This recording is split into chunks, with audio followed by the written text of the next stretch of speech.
Assalamualaikum warahmatullahi wabarakatuh. Eh, Pada presentasi kali ini, di sini saya akan menjelaskan mengenai karakteristik sinyal sinus dari mata kuliah pengolahan sinyal digital. Adapun tujuan dari praktikum kali ini yaitu memahami karakteristik sinyal sinusoidal, lalu mengetahui perbedaan frekuensi sampling dan frekuensi sinyal pada sinyal sinusoidal, dan yang terakhir yaitu mempraktikkan bagaimana pengaruh frekuensi sampling terhadap sinyal sinusoidal. Langsung saja pada eh, praktikum yang pertama.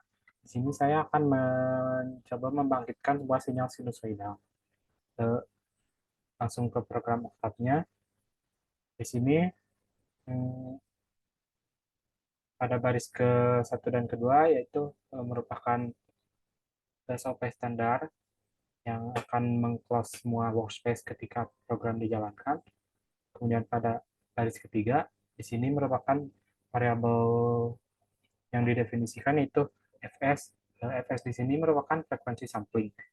Kemudian pada baris keempat, di sini merupakan variabel yang didefinisikan juga sama FW dengan nilai itu 500. Kemudian di baris kelima, amplitudo bernilai 2. Kemudian di baris keenam, nsec bernilai 2. Dan di baris ketujuh, merupakan fungsi dari waktu, yaitu nsec dikali dengan fs. Fs merupakan frekuensi sampling. Kemudian di baris ke-8 yaitu n dengan panjang dari 0 sampai banyaknya durasi ini dari baris ke-7. Kemudian pada baris ke-9 yaitu fungsi sinusoidal dengan fungsi yaitu amplitudo dikali sinus dikali 2 pi dikali n dikali frekuensi frekuensi sinyal dibagi frekuensi sampling.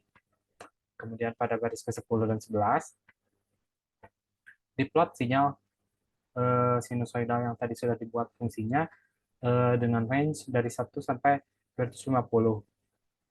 Ketika program dijalankan,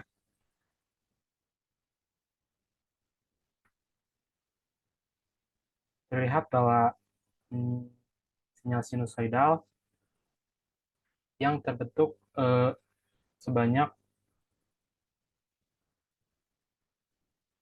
12,5 periode.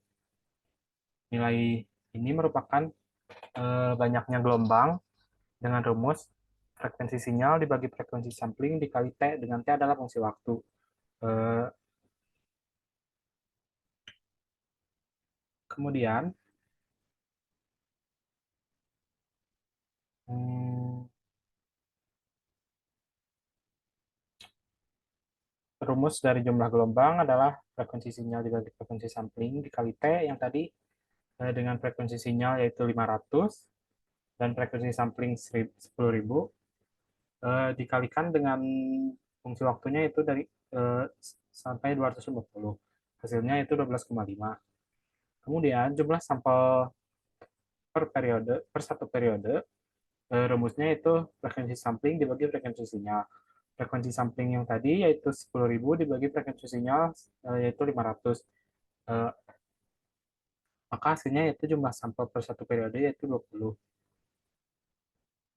Ketika eh, ingin menampilkan hanya satu periode saja, rumus yang ini, yang jumlah sampel per satu periode, bisa kita gunakan untuk memplot sinyal tadi menjadi hanya satu periode saja.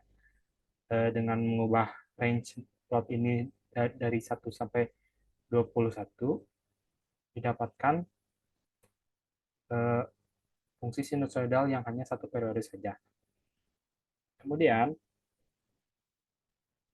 eh, ketika seluruh ketika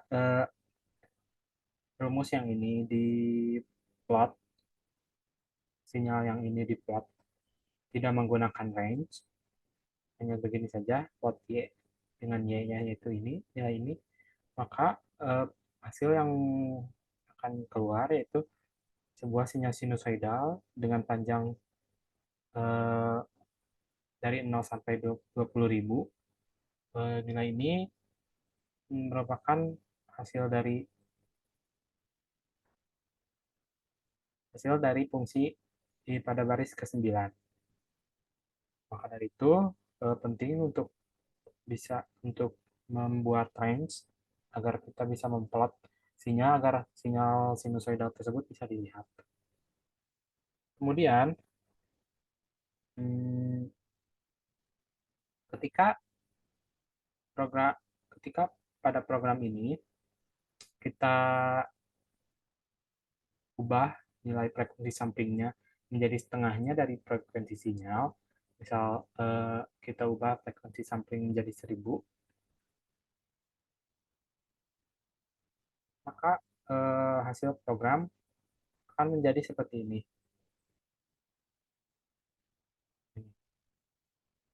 Mengapa demikian? Karena terdapat satu teorema, yaitu teorema sampling Nikes-Shannon, yang menyatakan bahwa frekuensi sampling harus minimal 2 kali lipatnya dari frekuensi sinyal untuk membangun sinyal yang lebih akurat. Ketika besar frekuensi menjadi setengahnya dari frekuensi sinyal, eh, maka pada batas teorema ini dapat menyebabkan terjadinya aliasing. Aliasing ini adalah eh, terjadinya distorsi pada sinyal yang mengakibatkan sinyal-sinyal yang berbeda tidak dapat dibedakan satu sama lain pada saat pengambilan sampel. Jadi besar frekuensi sinyal dan frekuensi sampling setidaknya harus setengahnya lebih besar dari frekuensi sinyal tersebut. Eh, Sekian praktikum kali ini. Dari praktikum yang sudah dilakukan, ada beberapa yang bisa dapat disimpulkan.